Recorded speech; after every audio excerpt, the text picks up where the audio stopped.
సూర్యాపేట జిల్లా హుజూర్ నగర్ నియోజకవర్గం భారీ ర్యాలీ నడుమ హుజూర్ నగర్ తహసీల్దార్ కార్యాలయంలో స్థానిక ఎమ్మెల్యే సైదిరెడ్డి బీఆర్ఎస్ తరఫున నామినేషన్ దాఖలు చేశారు. ఈ సందర్భంగా ఆయన మాట్లాడుతూ ఈ ఎన్నికల్లో తాను భారీ మెజారిటీతో గెలవబోతున్నానని, తాను స్థానికుడినని, స్థానికుల బాధలు ఎక్కువగా తెలిసిన వాడినన్నారు. ఎప్పుడు జనంలో ఉండే తాను కావాలో లేక ఎప్పుడో ఒకసారి సందర్శకులా వచ్చే ఉత్తమ్ కావాలో ప్రజలే నిర్ణయిస్తారని తెలిపారు.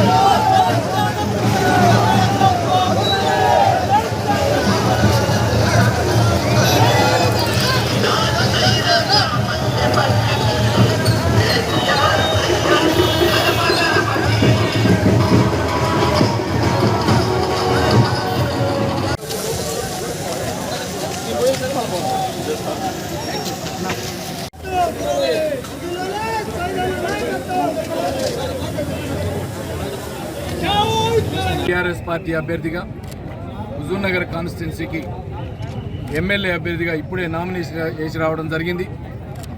రేపు జరిగే ఎన్నికల్లో 30వ తారీఖున నవంబర్ 30న భారీ మెజారిటీ తోటి గెలవబోతా ఉన్నాం. ఈ హుజూర్ నగర్లో గులాబీ జెండా మరొకసారి ఎగరవేయబోతా ఉన్నాం. ఎందుకంటే జనాలకు తెలుసు, జనం మధ్యలో ఉండే సైదన్న కావాలన్నా, ఢిల్లీలో ఉండే సారు కావాలని అనుకుంటా ఉన్నారు. ఎందుకంటే ఏ రోజు జనంలో ఉండేటోళ్ళం, పొద్దున రాత్రి తేడా లేకుండా 24 గంటలు జనం మధ్యలో గడిపేటోళ్ళం. అదొక్కటే కాదు, మా సంక్షేమ పథకాలు, ఇప్పుడు ఇచ్చిన మేనిఫెస్టోలు మీ అందరికీ తెలుసు.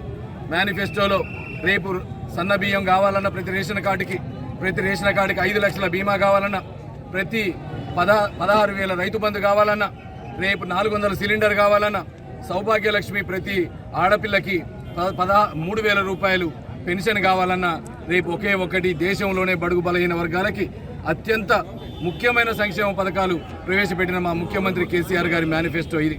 అందరూ ఆలోచించండి, చూడండి. కేసీఆర్ గారు వచ్చిన 9 ఏళ్లలో ఏం జరిగిందంటే, ఈరోజు తెలంగాణ ఎట్లుందో, 9 ఏళ్ల ముందు తెలంగాణ ఎట్లుందో, ఈ దొంగలు ఏళ్ళినప్పుడు ఎట్లుందో ఒక్కసారి ఆలోచించండి. ఈరోజు ఎంతసేపటికి రైతు బంధులొద్దు, ట్యాక్స్ పేయర్ మనీ వేస్ట్ అంటాడు ఉత్తమ్ కుమార్ రెడ్డి. 5 గంటలు 3 గంటల కరెంటు చాలని డీకే శివకుమార్ రేవంత్ రెడ్డి అంటారు. ఇలా రైతులని గోస పెడతా ఉన్నారు, రైతులు భయపడతా ఉన్నారు.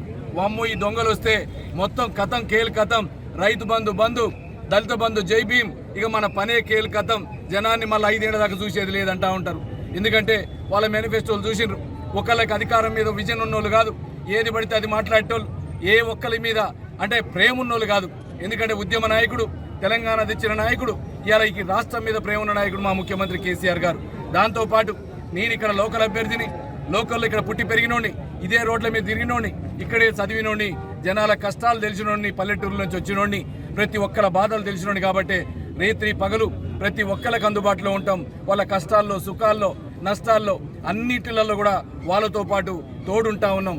ఎందుకంటే మనం ఇక్కడ పుట్టిన వాళ్ళు అందరినీ అక్క, మామ, బావ అని పిలుచుకునేటోళ్ళం. కాబట్టి ఆలోచించండి మీరు. రేపు ఏదంటది, నీళ్లు కావాలంటే రాత్రికాల నీళ్లు తీసుకొస్తా ఉన్నాం, రోడ్లు కావాలంటే రోడ్లు తీసుకొస్తా ఉన్నాం, లిఫ్ట్లు కావాలంటే లిఫ్ట్లు తీసుకొస్తా ఉన్నాం. ఎందుకంటే మనం ఇక్కడ పుట్టిన మనకు తెలుసు కాబట్టి. కానీ ఎక్కడో ఒకసారి ఉండి ఎలక్షన్ల టయానికి తప్ప ఎప్పుడు కనపడని నాయకులు కావాలన్నా, ఏ రోజు ఎలక్షన్లు వస్తేనే పారాషూట్ల మీద పైనుంచి దిగుతారు. కరోనా వచ్చి 2 ఏళ్లుంటే ఏ ఒక్క రోజన్నా ఈ ఉత్తమ్ కుమార్ రెడ్డి కనపడ్డా మీరు ఒక్కసారి ఆలోచించాలా. ఇక ఆయనకు కావాల పదవి, భార్యకేం కావాల పదవి. నేను కాంగ్రెస్ నాయకులను కూడా కోరుతా ఉన్నా, మీరు ఆత్మగౌరవ నినాదంతో ఈరోజు తెలంగాణ వచ్చినాం. మీ ఇదే ఆత్మగౌరవం చూడండి. మీకు ఇన్నాళ్ళు ఒక నాయకుడిని ఎదగనీయకుండా చేసిండు. ఇక్కడ ఎంతసేపటికి ఇష్టం ఉన్నోడిని బ్రోకర్లను తప్ప నాయకులు జనంలో ఉన్నోడిని ఏ రోజు పైకి రానియలేదు. కాబట్టి ఆలోచించండి, ఆలోచించి మీరు ఓటేయండి. ఇంకొక విజ్ఞప్తి ఓటర్ మహాశైలకి, మా హుజూర్ నగర్ సోదర సోదరిమణులకు అందరికీ విజ్ఞప్తి, మీరు ఆలోచించండి. ఎవరికి ఓటేస్తే మీ ఓటుకి విలువ ఉంటుంది, ఎవరికి ఓటేస్తే సైదిరెడ్డి అర్ధరాత్రి అయినా పనిచేస్తాడు, ఎవరికి ఓటేస్తే సీఎం రిలీఫ్ ఫండ్లు వస్తాయి, ఎల్ఓసీలు వస్తాయి, మీ కష్ట నష్టాల్లో తోడుంటారు. ప్రతి ఒక్కటి ఆలోచించండి. ఒక వైజ్ నిర్ణయం, తెలివికల్ల నిర్ణయం తీసుకోండి. అంతేగాని దొంగలు వచ్చి దొంగ మాటలు, అర్ధరాత్రులు తెల్లవారు చెప్పే మాటలు నమ్మకండి. ఎందుకంటే వాళ్ళకు వచ్చేదే ఎలక్షన్లకి, మళ్ళా ఓటేసినట్టే కేల్ కథం, మళ్ళా దుకాణం బంద్, మళ్ళీ 5 ఏళ్ల దాకా కనపడేది లేదు. మీరు పోయి మాట్లాడాలంటే మరి ఢిల్లీలో మాట్లాడను, ఆ బ్రోకర్ దయ, ఇంకా వీళ్ళ దయ తప్ప మీరు జనంని కలిసే పరిస్థితి లేదు. నేను ఒకటే ఛాలెంజ్ చేస్తా ఉన్నా, ఏ సర్పంచ్ అయినా దయచేసి మీరు 3 సార్లు తిరగండి, మీ పేరు మీది ఏ ఊరో గుర్తుపడితే మీరు ఆయన కోటేయండి, లేకపోతే మాత్రం ఏకండి. అందుకని మీరు అందరినీ కూడా ఆలోచించి నిర్ణయం తీసుకోవాలని కోరుతా ఉన్నా. జై తెలంగాణ.